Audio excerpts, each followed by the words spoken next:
सब जन में एक बीज से सबकी मिट्टी एक, मन में दुविधा पड़ गई, हो गए रूप अनेक, हो गए रूप अनेक। दर्शकों, जो पुरानी भारतीय संस्कृति है उसके विषय में हम बात करेंगे और साथ ही हम जो जाति में छुआछूत है, कुप्रथा है, उसके विषय में हम बात करेंगे। और हमारे साथ मौजूद है जो संत रामपाल जी महाराज जी के अनुयायी हैं, वो भी हमारे साथ आज इस वीडियो में मौजूद हैं। और दूसरी तरफ हमारे साथ जो जगत वाले हैं जो बाहर से इस प्रोग्राम में आए हैं, वो भी हमारे साथ मौजूद हैं। तो हम इन दोनों पक्ष से बात करेंगे और इन दोनों पक्ष से हम इनका विचार लेने की कोशिश करेंगे। दर्शकों, शुरुआत करते हैं प्रोग्राम की और जानते हैं हमारा जो क्वेश्चन है। नमस्कार सर। नमस्कार जी। सर, हमें बताइए, क्या समाजवाद कभी ख़त्म हो सकता है? सही कहा है कि जातिवाद कैसे कहीं ख़त्म नहीं हो सकता सर। तो इन्होंने कहा कि जो जातिवाद है वो कभी ख़त्म होना असंभव है। तो हम जो दूसरा पक्ष हमारे साथ मौजूद है, संत रामपाल जी महाराज जी के जो अनुयायी हैं, उनसे हम जानने की कोशिश करेंगे। हाँ सर, बताइए, जो जातिवाद है वो कभी समाप्त हो सकता है? जी सर, मैं आपके माध्यम से इन भाई साहब को कहना चाहता हूँ।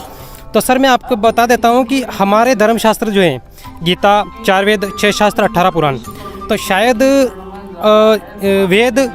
वेद और गीता में तो कहीं से लेकर कहीं तक जातिवाद का वर्णन या फिर वर्ण व्यवस्था का वर्णन नहीं किया गया है। सर, जो हमारे भाई साहब ने पूछा है कि 4 वर्ण जो हमारे मनु ऋषि महाराज जी ने जो बताया है, जो 4 वर्ण हमारे वर्णों के अनुसार इस हमारे पुराणों में है, शास्त्र में है, इन चीज़ों में बताई गई है। सर, मैं आपके माध्यम से इन भाई साहब को कहना चाहता हूँ कि मनुस्मृति जो बनाई गई है वेदों के अनुसार, तो उसमें जैसे हमारे गुरुजी हमको सत्संग में बताते हैं कि बच्चों ये वेदों में क्या लिखा हो और क्या लिखा हो नहीं, तो कहने का मतलब वेद ज्ञान हमारे गुरुजी हमको जो देते हैं।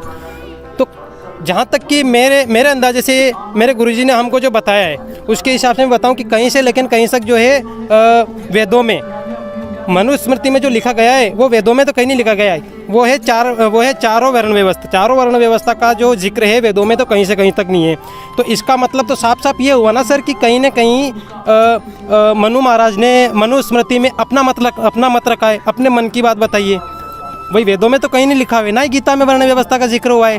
तो ये साफ साफ होता है कि मनुस्मृति और वेद में मेल नहीं मिलता है सर, कहीं ना कहीं अलग अलग है। इन्होंने अपने मन से जोड़ा है। फिर ये जो 4 वर्ण है ये कहाँ से आए? ऐसा माना जाता है कि ऋषि मनु ने अपनी कृति मनुस्मृति में वेदों की कुछ बातों को अपने अनुसार व्याख्यायित किया और वर्ण व्यवस्था को जन्म आधारित बना दिया। यहीं से समाज में असमानता और भेदभाव की गहरी खाई बनने की शुरुआत हुई। जो सभी भाइयों का जो काम अपना काम है, तो वो हर एक व्यक्ति तो कर नहीं सकता है, इसलिए उनको सभी अलग अलग भाइयों को करना है। जातिवाद सर खत्म होना जरूरी है। जातिवाद खत्म होना इसलिए जरूरी है सर, मैं आपको बता देता हूँ कि जातिवाद को लेकर आज समाज किस स्थिति में खड़ा है। जातिवाद को लेकर आज समाज कहाँ खड़ा है ये मैं आपको बताता हूँ सर। जातिवाद आज इतनी चरम सीमा पे है कि जातिवाद को लेकर आज जो समाज में राजनीतिक पार्टियां बढ़ गई है वो जातिवाद को लेके ही बटी है। सबसे बड़ी चीज़, हमको राजनीति से कोई मतलब नहीं है। हमारे गुरुजी साफ साफ कहते हैं कि बच्चों, राजनीति से हमको कोई मतलब नहीं है, लेकिन कहीं ना कहीं इससे इंसानियत का गला घोटा जा रहा है। इससे इंसानियत का गला ऐसे घोटा जा रहा है सर, मैं आपको बताऊं, आज हम कहीं पे भी बड़े बड़े मंदिरों में जाते हैं ना सर, तो वहाँ पर छोटे कास्ट के लोग होते हैं, उनको बड़ी कास्ट के जो पंडित लोग होते हैं या कोई भी बड़े लोग, छुआछूत इतनी चरम सीमा पे हैं कि कहीं ना कहीं को अंदर घुसने से मना कर दे। उसको ये कह के बोल दिया जाता है कि तुम जो है छोटी जात के हो। गंगा नदी से जल मंगवाया जाता है और उस मंदिर को धुलवाया जाता है। क्या सर, क्या है ये? क्या ये खत्म नहीं होगी तो क्या होगा? फिर देश का भविष्य कहाँ रहेगा? ये जो युवा पीढ़ी है आज आप देख रहे हो, ये भी सारे युवा है, ये हमारे भाई, हम इनको अलग नहीं मानते हैं सर। हमारे गुरुजी ने साफ कहा है कि जीव हमारी जाति है, मानव धर्म हमारा, हिंदू मुस्लिम सिख ईसाई धर्म नहीं कोई नारा। सर, हम तो जाति तो बहुत दूर की बात है, हम तो धर्म को अलग अलग नहीं मानते। चाहे ये मुसलमान भाई हो, सिख भाई हो, ईसाई भाई हो, हमारे भाई हैं सर। ये तो जातिवाद तो खत्म होना चाहिए। हमारे गुरुजी ने इसका बेड़ा उठाया सर, खत्म। हमारे गुरुजी संत रामपाल जी महाराज के आप भारत में 10-11 आश्रम में, आप वहाँ आके देखिए, साल में 6 समागम होते हैं। आप वहाँ आके देखिए तो सही कि ये क्या हो रहा है। आज अब मैं पहले जगत था तब मैं दूसरी जगह जाता था सत्संग वगैरह में, तो ये जो छोटी जातियों के लोग हैं इनको नीचे बिठाया जाता है, वीआईपी को आगे बिठाया जाता है, मतलब भेदभाव होता है कहीं ना कहीं। हमारे यहाँ कहीं भी भेदभाव नहीं होता, जहाँ भंडारा होता है वहाँ भी साथ बैठते हैं, चाय राम लेते हैं वहाँ भी साथ बैठते हैं। मतलब जो हमारे गुरुजी के आश्रम में एक बार आ गया है, इतना प्रेम तो मैंने अपने खुद जो परिवार रहता है ना, वो तो परिवार में भी नहीं है, इतना प्रेम रहता है वहाँ आश्रम में संत रामपाल जी महाराज का। दर्शकों, हमारा क्वेश्चन अभी भी यही है कि ये जो 4 वर्ण हैं ये आए कहाँ से। अभी जो छुआछूत है, जातिवाद है, कुप्रथा है, तो ये किसकी देन है? क्या भगवान की देन है? हाँ जी बताइए। जी भगवान की देन है। मनुस्मृति में ब्रह्मा जी ने अपने मुख से ब्राह्मणों की उत्पत्ति की और भुजाओं से क्षत्रियों की और जांघों से वैश्या की और पैरों से अपने शूद्र की उत्पत्ति की है। ये ब्रह्मा जी ने अपने वो से बोला है मनुस्मृति में। दर्शकों, अभी भी इनका कहना ये है कि जो 4 वर्ण हैं वो भगवान की देन है, और जो 4 वर्ण में जो ब्राह्मण हैं उसको भगवान ने सर्वश्रेष्ठ बताया है। तो इसमें संत रामपाल जी महाराज जी के भक्तों का क्या कहना है? इन्होंने कहा अभी कि इन्होंने मनुस्मृति पढ़ी है और मनुस्मृति को लेकर ही ये यहाँ पे बोल रहे हैं कि भाई जातिवाद जो है रहना चाहिए। तो सर मैं आपको बता देता हूँ, जातिवाद से आज समाज में यहाँ तक पहुँच गया जातिवाद की सर राजनीतियाँ होने लगी जातिवाद के मामले में। देख ही रहे हैं अपन, कहीं जगह जातिवाद का इतना बोलबाला है सर कि मैं आपको बता देता हूँ। अपने जो हिंदू मंदिर हैं उसमें कई सारे लोगों को सिर्फ इसलिए मंदिर में प्रवेश नहीं किया जाता सर कि वो छोटी जाति के, नीची जाति के हैं। तो कहीं ना कहीं ये सारी सीख हमको कहाँ से मिल रही है? ये सारी सीख हमको मनुस्मृति से मिल रही है। और सर ये इनकी बात को मैं मान नहीं सकता कि जातिवाद जो है रहना चाहिए या फिर जो वर्ण व्यवस्था है वो रहनी चाहिए। वर्ण व्यवस्था का मतलब सर ये होता है कि उस टाइम पर जब वर्ण व्यवस्था बनाई गई तो कुछ कबीले, कुछ लोगों ने ऐसा सोचा कि कुछ लोगों को, जैसे एक बाप के 4 बेटे होते हैं, तो एक बेटे को बोल दिया कि तू एक काम कर, पढ़ाई करना, और पढ़ाई करके शास्त्रों के बारे में जानना और लोगों को बताना। तो उसको एक अपने समाज में कहा जाता है कि पंडित या फिर ऋषि मुनि कहा जाता है। तो वो ऋषि मुनि उसको बना दिया। एक को बोल दिया कि भाई तू जो है खेती संभालना, वो किसान बन गया। ऐसे ही जैसे 4 वर्ण इन्होंने बना दिए अपने काम के हिसाब से, मतलब जो अपने कर्म होते हैं ना, कर्म के हिसाब से। तो कर्म के हिसाब से आज वो व्यवस्था नहीं रही। आज कोई भी कुछ भी कर्म कर सकता है, कुछ भी कर्म कोई भी इंसान कर सकता है। आज मैं सब काम कर सकता हूँ सर, ये भाई साहब सब काम कर सकते हैं, ये सब काम कर सकते हैं, ये सब काम कर सकते हैं। मनुस्मृति में लिखे गए नियम क्या समाज के लिए समयानुकूल और उपयोगी थे, या फिर यह केवल सत्ता और प्रभुत्व को बनाए रखने का एक साधन मात्र था? दर्शकों, मनुस्मृति के नियमों पर सदियों से विचार और बहस होती रही है। माना जाता है कि इस ग्रंथ में वेदों से कुछ बातें ली गईं, लेकिन समय के साथ इसमें मिलावट की गई और वर्तमान में हमें इसका एक परिवर्तित रूप देखने को मिलता है। मनुस्मृति में स्त्रियों और शूद्रों को समाज में निम्न स्थान दिया गया है। इसमें स्त्रियों के लिए कठोर नियमों का उल्लेख है और शूद्रों को शिक्षा व पूजा का अधिकार न देने जैसी बातें कही गई। ये प्रथाएं समाज में भेदभाव और असमानता को बढ़ावा देती हैं। हाँ जी बताइए। तो मैं कहना चाह रहा था, भाई साहब ने जो बताया कि जातिवाद के ऊपर, तो जो ब्राह्मण जो है ना, ब्राह्मण तो आजकल अपनी दुकानें कर रहे हैं। और इसमें जो ब्राह्मण, तो मान लो महर्षि थे जो वाल्मीकि जी थे, तो वाल्मीकि जी ने अपनी भक्ति और कर्म से ब्राह्मण बने हो, उनने भगवान की पहचान करी और अपनी भक्ति के माध्यम से ऋषि कहवाए, तो वो थे ब्राह्मण। अब ये जो है ना, उसने कहा ना कि ब्राह्मण तो वो होते जो ब्रह्म की पहचान कर लेते हैं। जैसे महर्षि जी वाल्मीकि जी थे, रामानंद जी भी थे, तो उसने भी ब्रह्म की पहचान हुई। उन्होंने भी 1400 ऋषि सामने थे उस वक्त, उनके 1400 चेले होते हुए भी उन्होंने भगवान को पहचान लिया था। तो भगवान ने कहा ना, वो कहते हैं गुरुजी के ब्राह्मण सो जो ब्रह्म को पहचाने।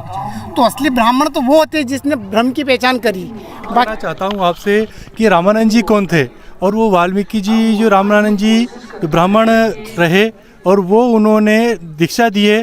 तो हमारे ब्राह्मण कुल में तो ऐसा नहीं है कि किसी शूद्र जाति को दीक्षा दे। तो आप रामानंद जी के बारे में बताइए कि वो कौन थे, आप बताइए सर, मेरे को बताइए सर, पूछिएगा सर इनसे। अब सवाल उठता है, कभी ऐसा हुआ है कि किसी शूद्र ने ब्राह्मण से दीक्षा ली हो या फिर किसी ब्राह्मण ने शूद्र से ज्ञान प्राप्त किया हो? दर्शकों, यह सवाल बेहद अहम है। जातिगत भेदभाव के बंधनों के बावजूद इतिहास में ऐसे कई उदाहरण देखने को मिलते हैं जिन्होंने इस गहरी खाई को तोड़ा और समाज को एक नई दिशा दी। उदाहरण के तौर पर महर्षि वाल्मीकि, जो जन्म से शूद्र थे लेकिन अपने कर्मों और साधना से ऋषि बने और रामायण जैसे पवित्र ग्रंथ की रचना की। इसी तरह द्वापर युग में आदरणीय करुणामय जी के शिष्य सुपज सुदर्शन जी ने वाल्मीकि जाति से होने के बावजूद पांडवों के यज्ञ को सफल किया था। यदि हम ब्राह्मण द्वारा शूद्र से ज्ञान अर्जित करने की बात करें तो परम संत कबीर साहिब जी का उदाहरण सबसे प्रमुख है। कबीर साहिब जी, जो शूद्र वर्ण में सशरीर प्रकट हुए थे, ने अपने तत्व ज्ञान और सत्य वचनों से बड़े बड़े पंडितों और विद्वानों को परास्त किया। उनके विचारों और शिक्षाओं ने जातिगत भेदभाव की दीवारों को तोड़ने में महत्वपूर्ण भूमिका निभाई, जिसे कभी भुलाया नहीं जा सकता। और आप रामायण से ले लिया, आप जातिवाद के ऊपर लेकर चल रहे हो ना, आपका जो पॉइंट है ये जातिवाद पर है। जब भगवान राम को मानते हो आप सर, मैं पूछूंगा आपसे, आप राम को मानते हो, रामायण को मानते हो आप? मानते बिल्कुल, मानते बिल्कुल। तो हमारे गुरुजी कहते हैं कि सच्चे मन के मीता हर तू सच्चे मन के मीता, कहीं बिल्ली काशी पढ़ी थी, कहीं पढ़ी थी गीता। झूठे बेर राम ने कहा नेक शरण नहीं कीता। जब उन भगवान ने, वो बिल्ली तो प्रेम में मग्न हो रही थी, चलो उसको तो मानते हो ना आपकी, वो बिल जाति से थी लेकिन वो भक्ति करी थी, उसमें कोई जातिवाद नहीं थी। भक्ति करने वाले के लिए कोई जाति नहीं होती है सर। मैं निवेदन करना चाहूंगा आपसे, भगवान ने नहीं देखी जातिवाद तो आप क्यों देख रहे हो? हम क्यों देखेंगे? जब बिल्ली बात की आप मैं काटना चाहता हूँ, जो वाल्मीकि थे वो तो शूद्र जाति के थे, हरिजन जाति के थे। आपके कौन सी वाल्मीकि बात कर रहे हो? हमने जो वैदिक परंपरा के अनुसार जो सनातन धर्म में चल रहे हैं, ब्राह्मण, क्षत्रिय, वैश्य और शूद्र, आप चारों जातियां वर्ण हैं, इनको अलग अलग कर रहे हो आप। इसका मतलब आप रामायण को गलत ठहराओगे? नहीं, आप भगवान राम को मानते हो? एक मिनट भगत जी, एक मिनट। आप भगवान को मानते हो, श्री राम जी को मानते हो, इसका मतलब भगवान को गलत ठहरा रहे हो। जो हमारे जो 4 वर्णों का खंडन इन्होंने कहाँ से किया है, क्या इनके पास प्रमाण है? तो हमें, अगर इनके पास प्रमाण है तो हमें प्रमाण दिखाइएगा, ये पर बताइएगा कि कहाँ लिखा हुआ है। हाँ जी, क्या प्रमाण है आपके पास? ये बता दें, जैसे अमर ग्रंथ साहिब में लिखा हुआ है ब्राह्मण, बनिया, क्षत्रिय, शूद्र, ये सब पद ऊंचा। तो इसमें ऊंचा बताया है सबको, इसमें कहीं से तो बताया ही नहीं है कि ये जाति नीचे है या वो है, इस प्रकार से तो बताया नहीं है। इस प्रकार से एक थोड़े से टोटल में आपको बताना चाहता हूँ, एक घर में 4 सदस्य होते हैं।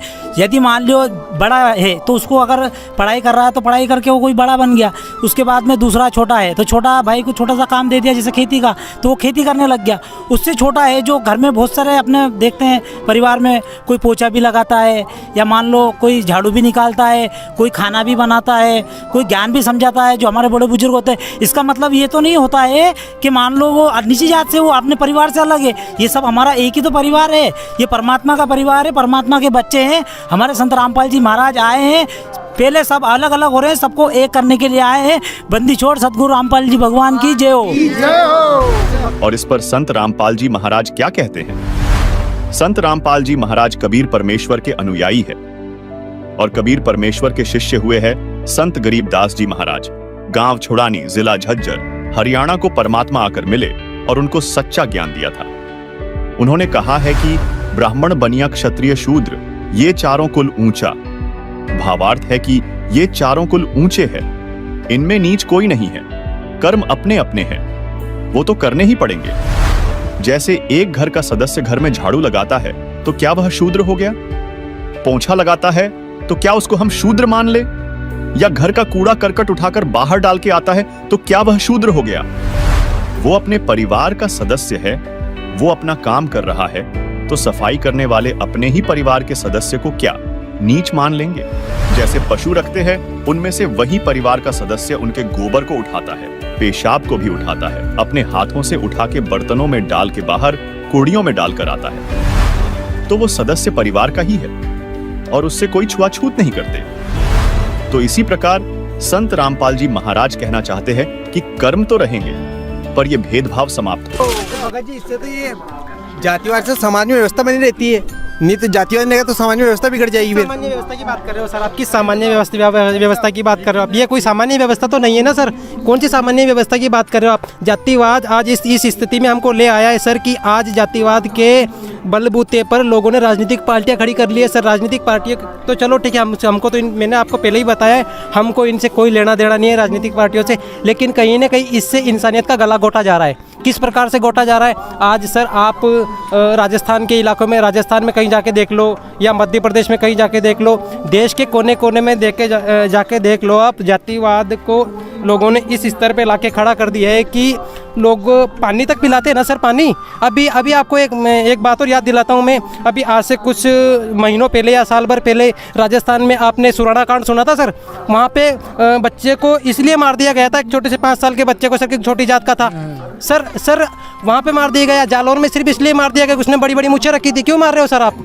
इसका मतलब आप चाहते हो कि लोग मरे? और इस जातिवाद में दिया भी भगवान क्या है? राम समाज को क्या दिया आज दिन तक बताओ ना आप, कौन से इतिहास में? सर परंपरा से चली आ रही है, परंपरा को इतनी आसानी से खत्म किया जा सकता है सर। आप आप राम राज्य की बात करते हो, राम राज्य की बात करते हो, राम राज्य चल रहा है, बहुत अच्छी बात है। राम राज्य सबको चाहिए, हमको भी चाहिए राम राज्य, आपको भी चाहिए। आप और हम अलग नहीं है। मैंने पहले भी आपको कहा आप हमारे भाई हो, हम आपके, आप मानते हो या नहीं मानते हो, लेकिन हम आपको अपना भाई मानते, आप हमें मानते हो या नहीं मानते हो। लेकिन राम राज्य तो वो राज्य है जहाँ पे सबको एक माना जाता है, सबको एक माना जाता है सर। हमको तो कहीं एक नहीं माना जाता, हमको तो नहीं, मेरे को तो नहीं लगता है सर कि आप जो सबको एक मान, आप तो खंडन कर रहे हो चीज़ को। आप तो चाहते ही नहीं हो कि भाई सब एक हो, सारे धर्म एक हो, सारी जातियाँ एक हो। आप सर हम अपनी परंपरा को कैसे ये तोड़ सकते हैं? ये तो परंपरा चलती आ रही है सर। सर कौन सी परंपरा की बात करो आप? उस परंपरा की बात करो जो गलत है, गलत परंपरा को आप लेना, आप साथ में लेके चल रहे हो। छोटे गरीब लोग जो इतने दुखी हैं। देखिए सर, पहले वर्ण व्यवस्था जो थी वो कर्म के अनुसार थी, और आज की तारीख में जो वर्ण व्यवस्था है वो जन्म के अनुसार हो गई है। जन्म लेते ही बंदा जाति में आ जाता है, वर्ण व्यवस्था में आ जाता है। तो कहीं ना कहीं इसका खंडन होना ही ज़रूरी है, इसका खत्म होना ही ज़रूरी है। और इसको ख़त्म सिर्फ और सिर्फ बंदी छोड़ सदगुरु रामपाल जी महाराज ही कर सकते हैं, और उन्होंने कुछ हदों तक इसको ख़त्म कर दिया है। संत रामपाल जी महाराज के शिष्य जो होते हैं ना, आश्रम में जाते हैं ना, कहीं भी सत्संग में जाते हैं, आश्रम में जाते हैं, तो सर जाति का नाम लेते हुए शर्मिंदगी महसूस होती है। कोई ले नहीं सकता है सर, इतना खत्मा कर दिया है कि कोई जाति का नाम भी नहीं ले सकता, शर्म आती है उनको। ये जो जातियाँ हैं, ये जो गांव में बांट रखी, मैं खुद अपने गांव में रहता हूँ, सभी समाज के लोग हैं, मतलब जो छोटी समाज के लोग हैं इतने दुखी हैं। पानी भरने जाते हैं, वहाँ मटके हरते हैं, वहाँ भी दिक्कत है लोगों को। ये वहाँ पानी नहीं भरेगा, ये वहाँ ये नहीं वो 4 पाई पे नहीं बैठेगा, वो हमसे तेज नहीं बोलेगा, ये तू कार से नहीं बोलेगा। ये बात, ये क्या है? वो भी इंसान है, अपन भी इंसान है। अपन प्यार से बोलेंगे तो वही प्यार से बोलेंगे। ये सिर्फ संत रामपाल जी महाराज जी खत्म कर सकते हैं पूरे विश्व में, और कोई धर्मगुरु नहीं कर सकता। ये मैं बता रहा हूँ, 101% अगर संत रामपाल जी महाराज जी जाति पाति सबको ख़त्म कर देंगे। हमारे गांव में भगत है, सभी समाज से, पर कोई समाज लेके नहीं चलता, हम सभी से भाईचारे से रहते हैं, चाहे वो भगत है चाहे जगत। मैं अधिकतर छोटी समाज में ही रहता हूँ, पर मैं समाज को नहीं गिनता। मेरे सब भाईचारे, मतलब वर्मा, मेहर, ये जितने भी समाज बांट रखी है नकली धर्मगुरुओं ने, उन्हीं में रहता हूँ मैं रात दिन। मैं ठाकुर समाज से बिलोंग करता था, पर अब परमात्मा की दया से दास बन गया हूँ। तो अब मैं उनमें, मेरे समाज वाले मुझसे जलते हैं, जलने वाले जले। मैं भगवान पर भरोसा है, परमात्मा अपने साथ है। समाज वाले क्या देंगे? खाने को देंगे क्या? आज अगर मेरे कोई परेशानी आ जाए, समाज कुछ नहीं करता, बस हंसते हैं। सिर्फ संत रामपाल जी महाराज जी है। हाँ जी बताइए। अगर जो जातिवाद के बारे में बोल रहे तो आपके गुरुजी, इनके गुरुजी का क्या योगदान रहा है जातिवाद में? ये मिटाना चाहते ना, तो क्या योगदान रहा इनके गुरुजी को? इन भाई साहब का क्वेश्चन है कि संत रामपाल जी महाराज जी का समाज सुधार में क्या योगदान है, कौन बताएगा? भाई साहब से निवेदन करूंगा मैं कि भाई साहब अभी तक नींद में शायद ही, क्योंकि संत रामपाल जी महाराज का यानी पूज्य, आज संत रामपाल जी महाराज ने कई गरीबों का घर बसा दिया है। क्यों? क्योंकि आज एक शादी आपको पता ही है आज के तौर पे कितने रुपयों में जाती है, और उसको कुछ करना पड़ता है अपने संतान के लिए, शादियों में कितने खर्च करना पड़ता है। संत रामपाल जी महाराज ने आज उनका भारत में 11 जगह उनका बड़ा बड़ा आश्रम है। वो समागम आपने सुना होगा शायद, समागम वो कहते हैं, पहले से कहते हैं संत की भाषा में, संत समागम हरि कथा, तुलसी दुर्लभ दोए, सुत धारा धन लक्ष्मी, ये पापी के घर भी होए। और इन पापियों ने ही बिगाड़ा इन संसार को, क्योंकि उन पर धन है, नंबर 2 के पैसे, लापरवाही के पैसे, और उन्होंने तो कुछ भी कर लिया। मान लीजिए आपने मान लीजिए 10 लाख की शादी कर लिया आपके बच्चों की, और मैं आपके देखा देखी करूँगा तो मेरी तो 2 बीघा ज़मीन भी बिकेगा ना भाई साहब। तो आज संत रामपाल जी महाराज की विचारधारा को समझिए। मैं रिक्वेस्ट करूँगा आपसे हाथ जोड़ के, आप एक बार संत रामपाल जी महाराज के ज्ञान को समझने की कोशिश कीजिए। वो आप सबके हितैषी है, वो मानव मात्र के हितैषी है। उसने कोई भेदभाव नहीं रखा किसी में, कोई जातिवाद का भेद नहीं है उसमें। उन्होंने सभी के लिए वो एक परमेश्वर अपना संत रामपाल जी महाराज का ऊपर आकर ही संसार को शांति का माहौल बना रहे। हजारों लाखों की एक एक आश्रम का बता दूं मैं सर आपको, एक एक आश्रम में करोड़ों अरबों रुपए की शादियां होती है, और संत रामपाल जी महाराज के ऐसा कोई पॉइंट नहीं है कि आपको वहाँ पर 500 रुपये की रसीद बनानी पड़ेगा। शादियों तक की तो बात सही है सर, लेकिन ये भाई साहब को यहाँ तक भी पता नहीं है अभी तक। मैं बताना चाहता हूँ इनको, गुरुजी ने कई सैकड़ों हजारों अंतरजातीय विवाह कर दिया। अंतरजातीय विवाह सर, मैं इनको बता देता हूँ, लड़की वाला किसी अदर जाति का है, लड़के वाला किसी अदर जाति का है, और लड़के वाला किसी अदर जाति का है। गुरुजी ने तो उनके भी विवाह करवा दिए सर। ये किस मार्ग में जातिवाद का तो कोई लेना देना ही नहीं है। जैसे कि आपको मैं सबसे बड़ा उदाहरण भाई साहब को याद दिलाने के लिए मैं बता देता हूँ कि मीराबाई का नाम किसने नहीं सुना है। मीराबाई को भक्ति करके पार होना था, तो मीराबाई ने भक्ति के लिए जो चमार जाति से आए होते रविदास जी जिनको कहा जाता है, उनसे नाम दीक्षा लेके और भक्ति करी है सर। तो ये फिर जातिवाद करने वाले कौन हो गए सर?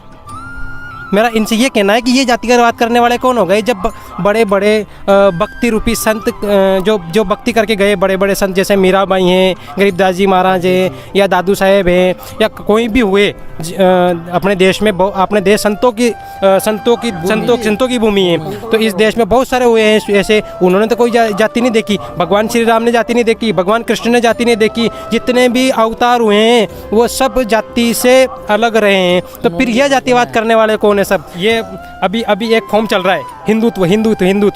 मैं भी हिंदू धर्म से बिलोंग करता हूँ सर, मैं भी हिंदू हूँ। लेकिन मैं एक बात बता देता हूँ सर, ये हिंदू मानते किसको हैं? किसको हिंदू मानते हैं?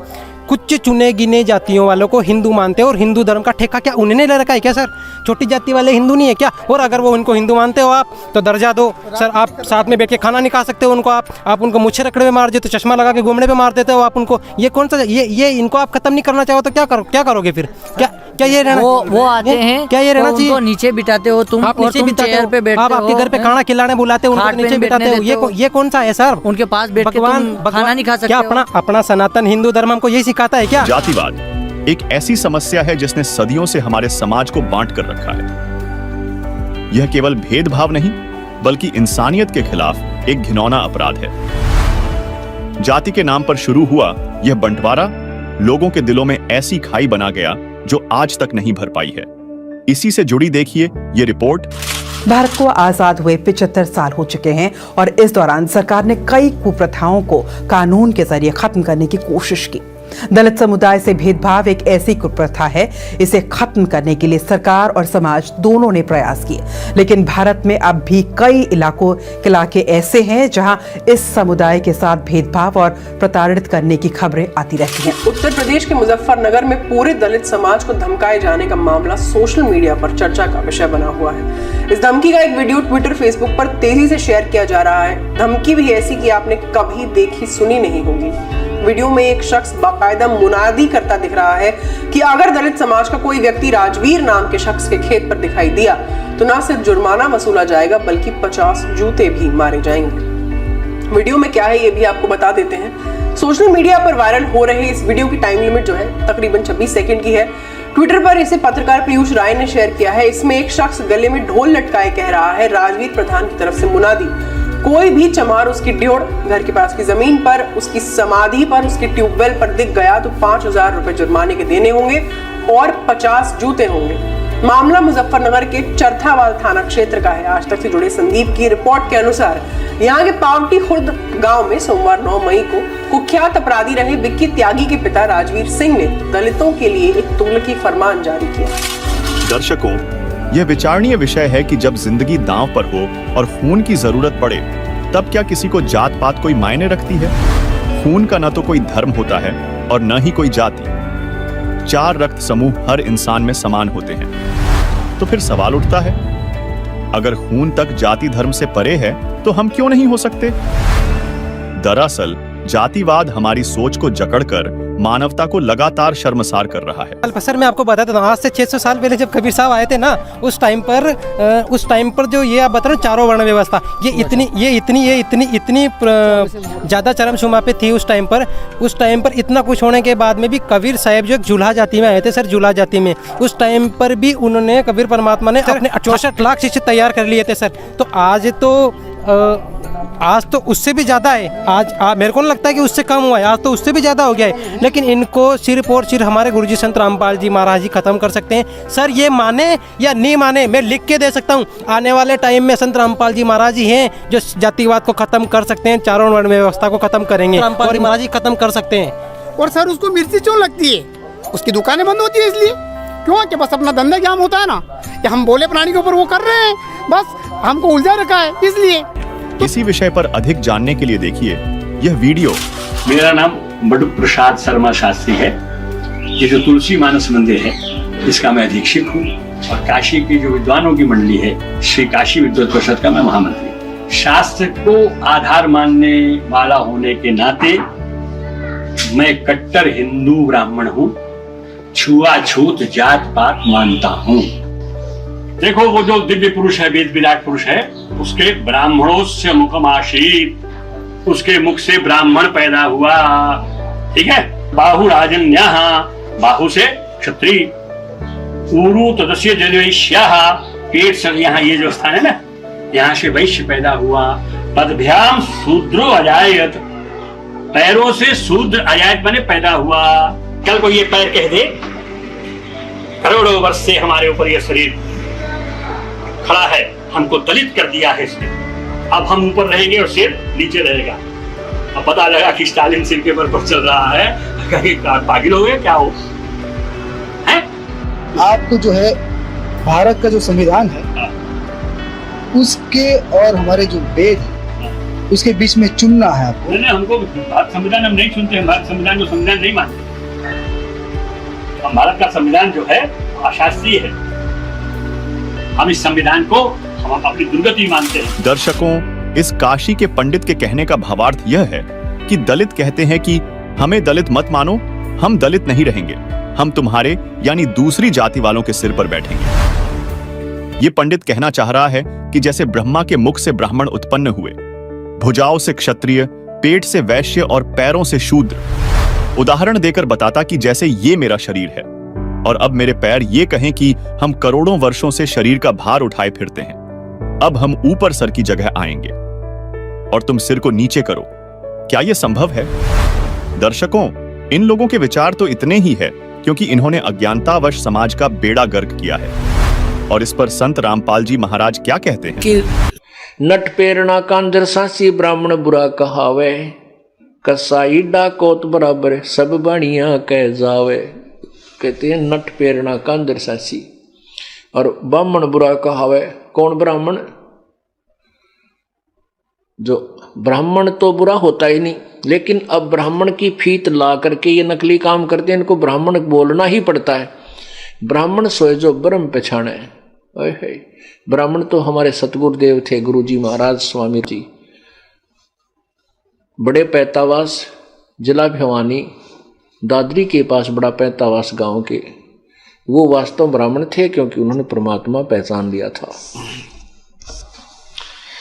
और ब्राह्मण थे मेरे दादा गुरुजी,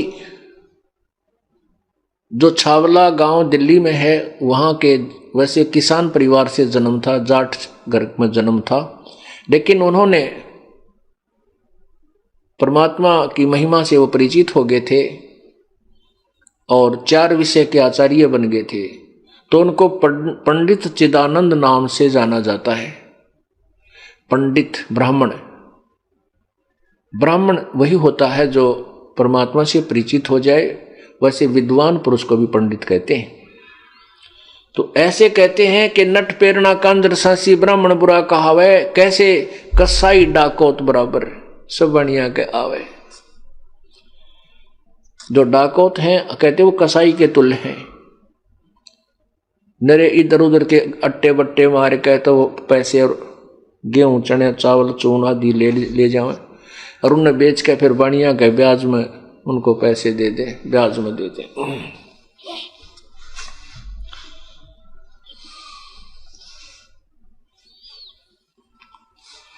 ब्राह्मण, बनिया, अक्षत्रिय, शूद्र, ये चारों कुल ऊंचा। अब देखो परमात्मा की महिमा, कितना निर्मल ज्ञान है।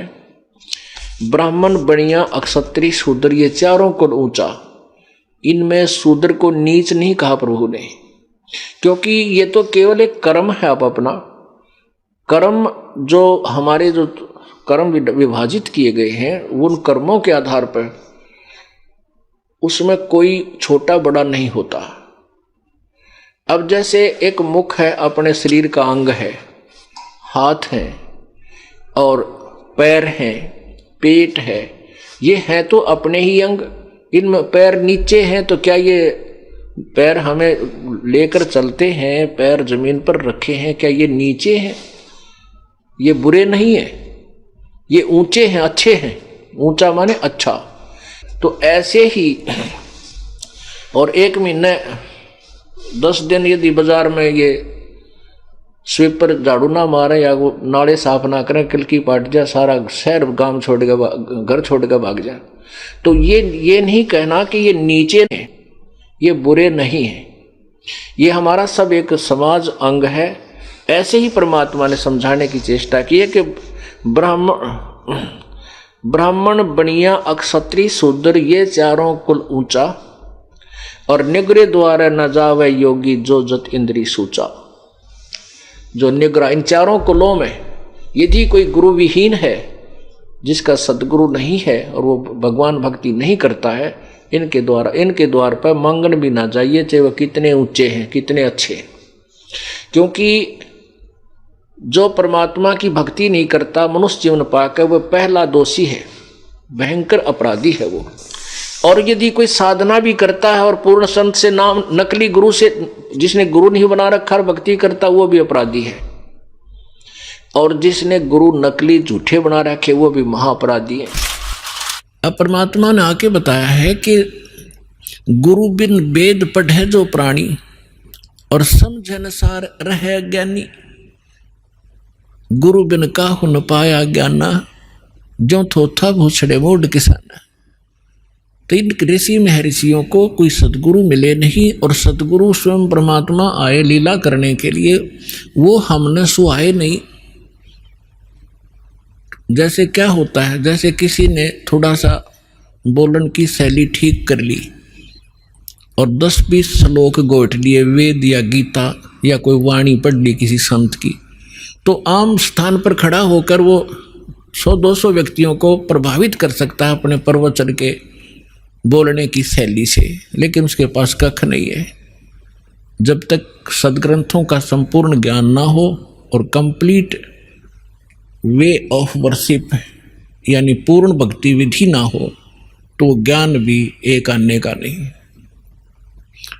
परमात्मा कहते हैं, गोरख से ज्ञानी गणे सुख दे जति जहान, और सीता सी बहु भारिया संत दूर स्थान। फिर परमात्मा कहते हैं कि श्रोता कोट अनंत हैं और वक्ता कोट अनंत और दानी कोट अनंत हैं, पर बिरले साधु संत। दर्शकों, इसीलिए पूर्ण संत से प्राप्त तत्व ज्ञान का पालन करना ही समाज के विकास और जातिवाद जैसी बुराइयों को समाप्त करने का एकमात्र सही मार्ग है। सर, जैसे कि इन्होंने इतने प्रमाण बताए हैं, तो संत रामपाल जी महाराज के बारे में कि वो इतना अच्छा कार्य कर रहे हैं, तो हम भी वहाँ जाके एक बार देखेंगे क्या वाकई में ऐसा होता है कि अंतर जाति विवाह हो रहा है, या सब लोगों को एक साथ बिठा के खाना खिलाया जाता है। या हम भी वहाँ जाके देखेंगे कि कुछ ऐसा हो स्पेशल हो रहा है वहाँ पर, कि लोगों में कोई भेदभाव नहीं हो रहा है, सब एक समान रखे जा रहे हैं।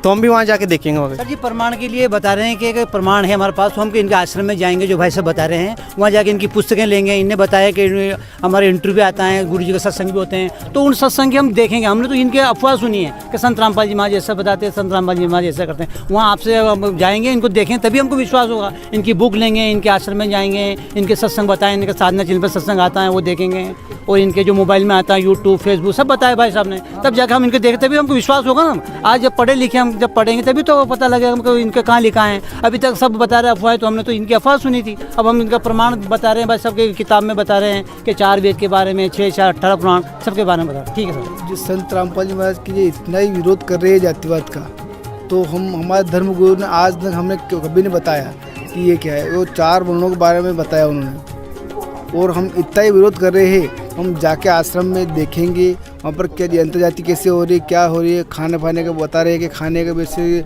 पास में बैठने का, और जैसे कि वहाँ पर सब मिल के रहते हैं और कोई भी भेदभाव नहीं है। वो देखेंगे, समझेंगे, बुक पढ़ेंगे, वहाँ पर देखेंगे बुक को, शास्त्र में देखेंगे, उनके बाद समझेंगे। अगर समझ में आया तो हम नाम दीक्षा भी ले सकते हैं। तो भाई साहब आओ आप हमारे यहाँ, आपके सभी मित्रगणों को भी लेके आओ। वहाँ पे क्या क्या हो रहा है, वहाँ पे जो ब्लड डोनेशन होता है, वहाँ पे जो शादियाँ जो अभी अपने जो चर्चा हुई थी कि अंतर जातीय रमणियों की, तो वो आपको वहाँ पे विशेषकर देखने को मिलेगी। उसके अलावा वहाँ पे अपने बात हुई थी जातिवाद के ऊपर, तो वहाँ पे आपको जातिवाद का खंडन कैसे हो रहा है, वह आपको प्रूफ देखने को मिलेगा। आप देखिएगा वहाँ पे कैसे सारे जो 4 वर्णों के लोग, जैसे सारी जातियों के लोग सारे एक पंक्ति में बैठ के साथ में खाना खा रहे हैं। उसके अलावा सारे एक जगह बैठ के सत्संग सुन रहे हैं, एक जगह बैठ के चाय राम ले रहे हैं, एक जगह बैठ के अपने ज्ञान चर्चा कर रहे हैं। मतलब तो आप आओ, और वहाँ प्रदर्शनी भी लगी हुई, सभी शास्त्रों से प्रमाण बता देंगे आपको। एक बार जरूर पधारो, आप सभी से हाथ जोड़ के निवेदन है। बंदी छोड़ सद्गुरु रामपाल जी भगवान की जय हो। तू सच्चा बानिया सबसे एक सा बोल, ऊंच नीच को छोड़ दे एक बराबर तोल, एक बराबर तोल। कहत कबीर ना गर्व कर, ना किसी की हंसी उड़ा, अभी तेरी भी नैया समुद्र में जाने क्या हो जाए, जाने क्या हो जाए।